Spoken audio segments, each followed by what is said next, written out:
Bonjour à toutes, bonjour à tous, bienvenue dans cette vidéo. C'est la première fois depuis bien longtemps que je ressors le matin de bonne heure et je peux vous dire qu'aujourd'hui il fait bien froid, mais c'est sympa. Bon, on a un super ciel bleu. Alors j'ai passé beaucoup de temps hier soir à préparer ma sortie. Ici dans le trou, il y a l'abbaye des Vaux de Cernay et c'est ce que je voulais être le sujet de ma sortie d'aujourd'hui. Je voulais essayer de la prendre du haut avec le lever de soleil. Mais je pense que je me suis planté dans l'endroit, à une bifurcation en bas. Je suis sur une butte, mais j'arrive pas à voir dessus. J'ai regardé sur Google Earth, mais il y avait un endroit où je pouvais voir par-dessus les arbres et puis voir l'abbaye. Mais je me suis trompé, bon c'est pas grave, on va continuer à marcher par là. Mais sur le chemin en fait, donc je me suis aperçu qu'il y avait cet arbre ici, qui m'intéressait. Et puis bon, aujourd'hui c'est vrai que je vous avouerai que ce que je voulais, c'était pas mal utiliser mon grand angle. Donc j'ai resté avec mon 14 30 mm et puis on va faire quelques photos. Donc je pense que la première photo ça va être celle-ci.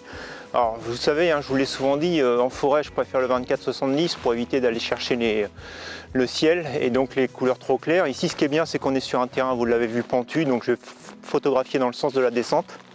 Et puis je vais essayer de me trouver un premier plan, alors soit les fougères, soit les rochers, puisqu'ici il y a beaucoup de rochers relativement volumineux avec de la mousse, donc ça peut être intéressant pour faire un premier plan. Donc voilà, je vais regarder un peu ce que je peux faire et puis on va se mettre en position tout de suite pour cette première image. Donc voilà, je suis sur ma position pour cette première image. Donc en fait, si je cadre beaucoup plus large, hein, je vais avoir le ciel qui commence déjà à être relativement clair. Donc j'ai vraiment cadré pour pouvoir serrer, donc pour ne pas avoir le ciel en haut. Donc le chêne qui est finalement mon point d'intention. Et je vais utiliser à la fois ce chêne, donc ici sur la gauche pour votre image, et puis le rocher sur la droite pour me guider avec les feuilles et puis le chemin là qui sont au sol. Donc ça va faire un premier plan. Donc là, si on regarde, donc forcément hein, le chêne il est à l'infini. Ici j'ai ce chêne là et puis les rochers qui sont globalement à 1 mètre devant ma caméra, donc je vais être là, je crois de mémoire je suis aux alentours du 20 mm. Donc du coup si je sélectionne un diaphragme style 13-16, je vais être net de mon premier plan jusqu'à l'infini, donc pas vraiment besoin de focus stack. Donc finalement ça va être une image très simple. Je vais rester en ISO 64, je suis sur mon pied et puis après la vitesse sera ce qu'elle sera. Je n'ai pas vraiment regardé là ce qu'elle va être, mais relativement faible, on n'a pas encore beaucoup de lumière. Donc voilà, quelque chose de très simple pour cette première image. Donc écoutez, je déclenche et puis on regarde ça ensemble à l'écran.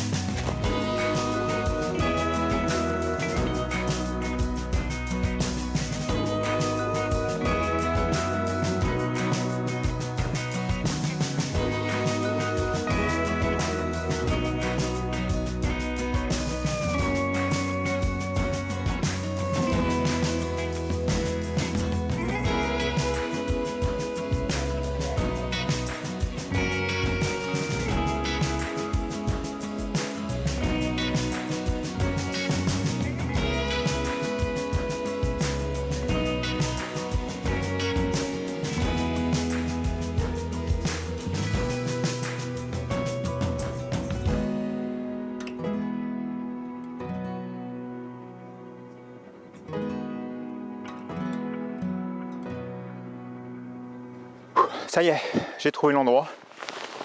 Alors je dois vous avouer que pour venir jusqu'ici, il y avait que les oiseaux, hein, il y avait que les mésanges pour siffler dans la montée parce que ça monte quand même sévère. Mais enfin je suis arrivé, je suis content, le soleil donne pile poil sur l'abbaye, donc c'est bien ce que j'avais vu sur Google Earth, c'est exactement le spot que j'avais vu. Alors effectivement la vue est pas super dégagée. Donc là en fait ce qui se passe, donc j'ai un premier sapin sur la gauche, hein. J'ai un boulot sur la droite et puis j'ai un autre boulot un peu plus tordu au milieu et puis juste donc dans la prolongement l'abbaye. Donc c'est ce qui va constituer ma première image. Donc là il va falloir que vous me fassiez confiance parce que ça va être compliqué pour moi de filmer l'arrière de la caméra. Vous voyez comment je suis positionné. Mais ce que j'ai fait, c'est qu'avec cette caméra là je me suis vraiment monté pour que le sapin en fait ne dépasse pas dans le ciel, donc soit vraiment sur la partie arrière de la colline. Et puis après j'essaye de centrer l'abbaye Donc là je vais prendre du diaphragme de F16, donc je photographie aussi en contrebas pour avoir le petit sapin que vous ne voyez pas avec cette caméra là mais qui est juste dans le pied, donc qui est en train de pousser, et puis donc l'enfilement de rocher, la descente, et puis l'abbaye. Donc voilà, on est au grand angle, donc j'ai pas regardé, mais je pense que je suis je suis au 14 mm, hein, donc je peux pas faire plus grand. Donc là on va avoir une super profondeur de champ, il n'y a pas besoin de faire de focus stack. Par contre je vais probablement faire un peu de bracketing. Bon, le ciel est tout bleu, hein, contrairement à la semaine dernière, j'aurais bien aimé un peu de structure, un peu de nuages ou de couleur dans le ciel, mais malheureusement aujourd'hui il est tout bleu. On va faire avec, donc j'en ai pas trop pris. Et puis je vais faire du bracketing juste pour pouvoir faire ressortir sa couleur et qu'il soit pas trop éclairé. Alors c'est vrai que j'aurais pu mettre mon filtre gradient ND, là c'est un peu de la fainéantise, il fait froid, j'ai pas envie de défaire les gants pour mettre les filtres, donc je vais faire du bracketing, mais c'est vrai que j'ai une ligne d'horizon qui est tellement droite que j'aurais pu effectivement mettre le filtre ND gradient sur cette prise de vue là. Allez c'est parti, je descends sans me casser la figure pour tourner et puis on va prendre l'image.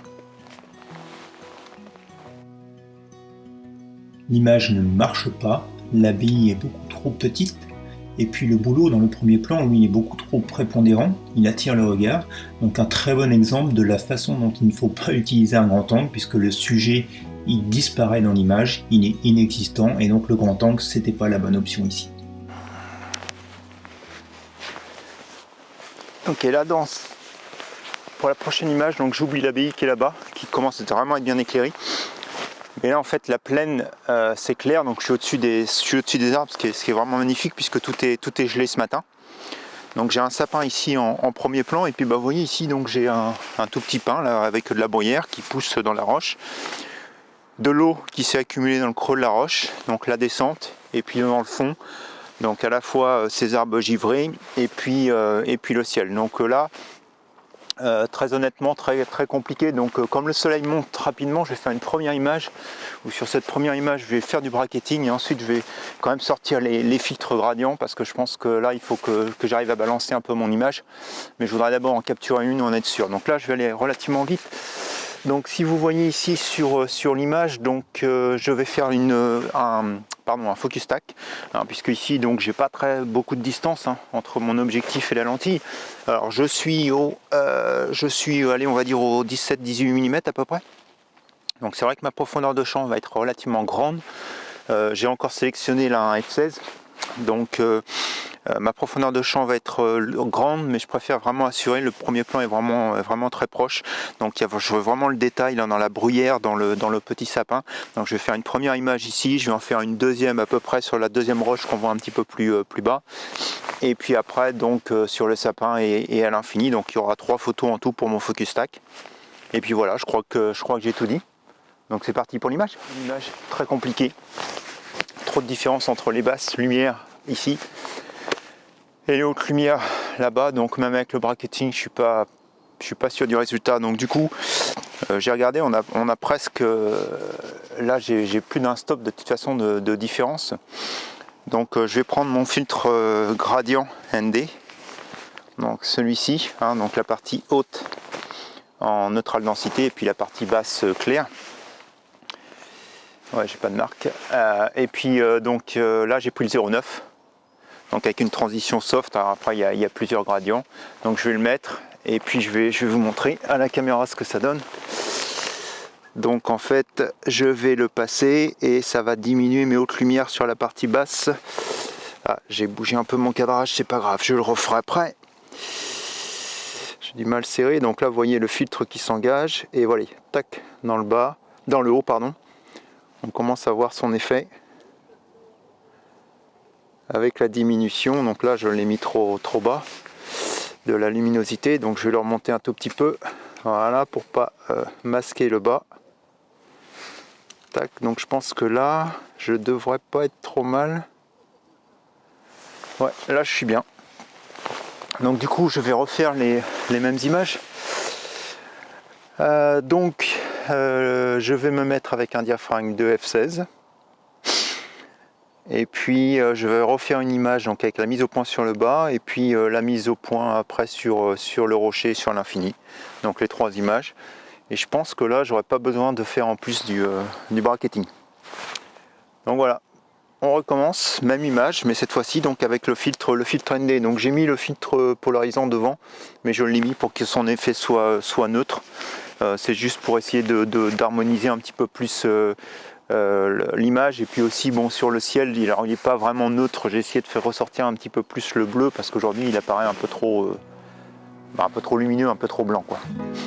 Donc voilà, le soleil est en train de revenir, c'est super, on y va pour l'image.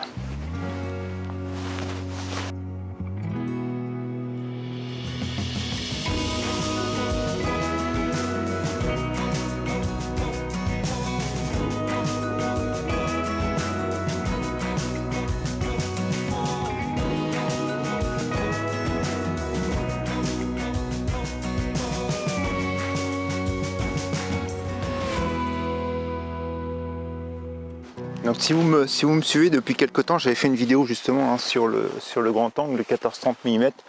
Je parlais des phénomènes de distorsion et je parlais aussi du fait que pour la composition, ce qui est important sur le grand angle, c'est de travailler ses premiers plans, parce que sans premier plan, en fait, le grand angle devient finalement un peu fade comme objectif. Donc c'est ce que j'ai voulu travailler tout à l'heure là-bas sur le petit sapin.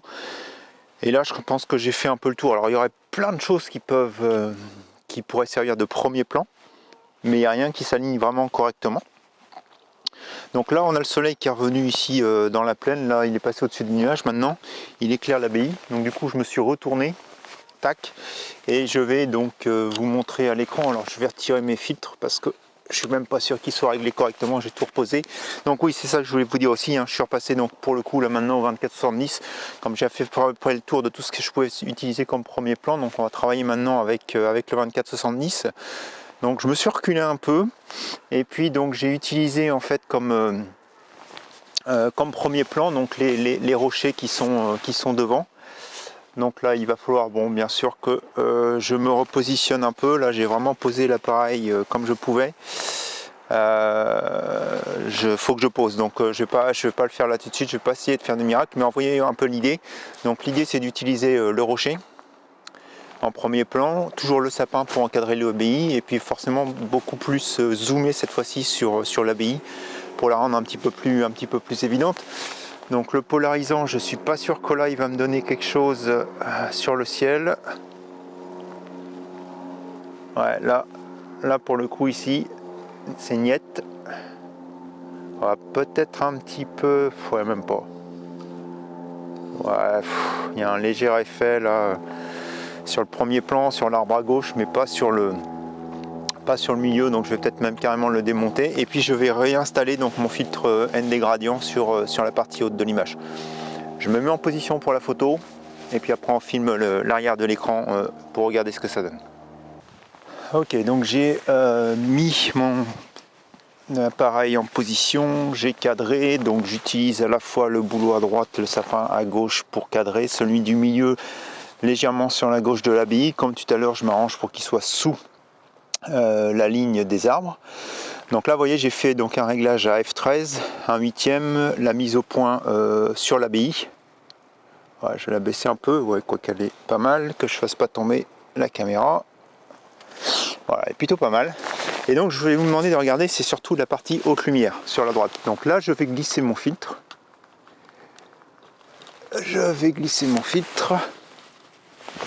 Donc je vais retirer les mains de devant, ça sera mieux. Et là, au fur et à mesure que je vais le descendre, et ben, comme on va diminuer les hautes lumières, tac, vous voyez comment le pic avec le filtre ND disparaît. Donc du coup, j'ai décalé le filtre. J'ai décalé avec mon filtre les hautes lumières, et donc je vais pouvoir ressortir un petit peu plus maintenant les ombres.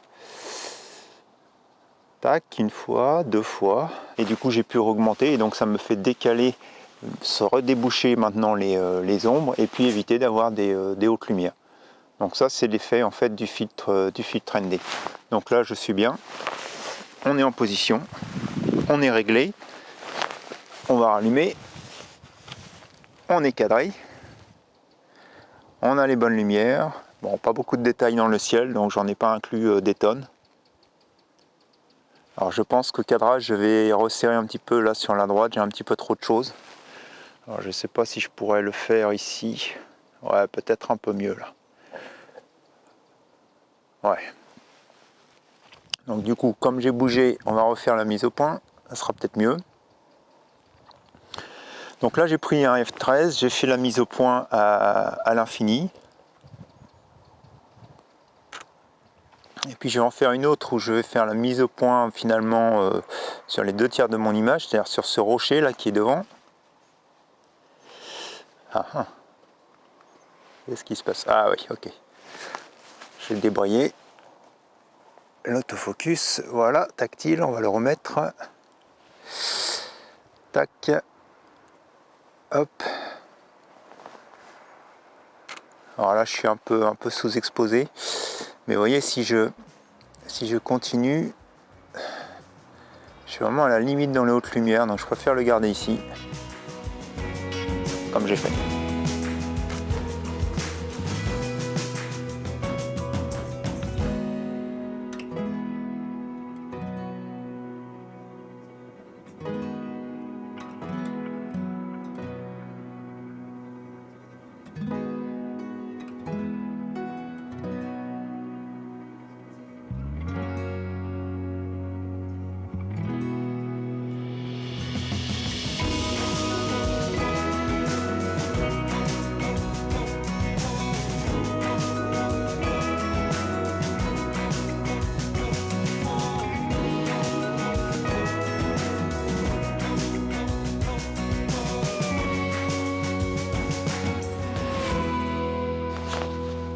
Bon, écoutez, j'étais presque prêt à remballer, partir,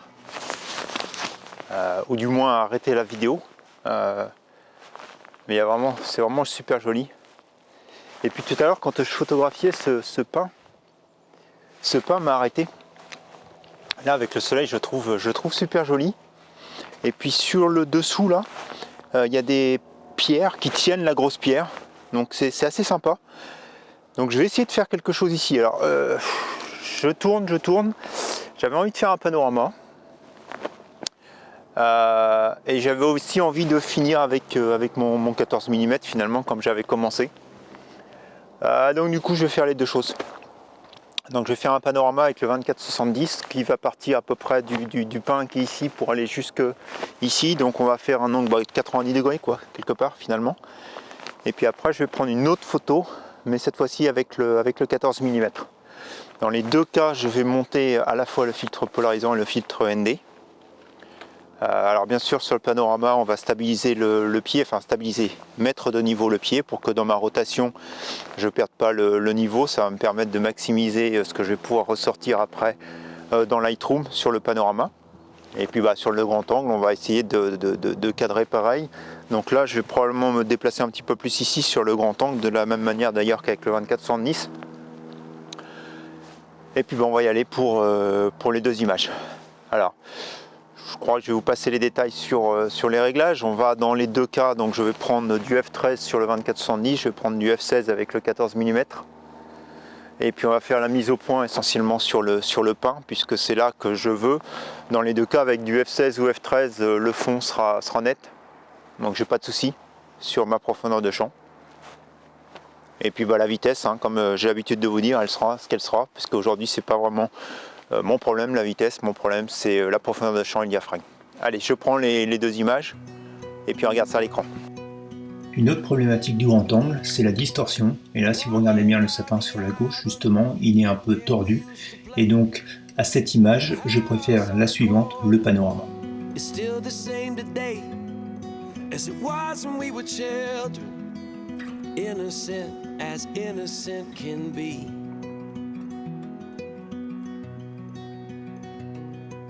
I borrowed all your records, you borrowed mine from me.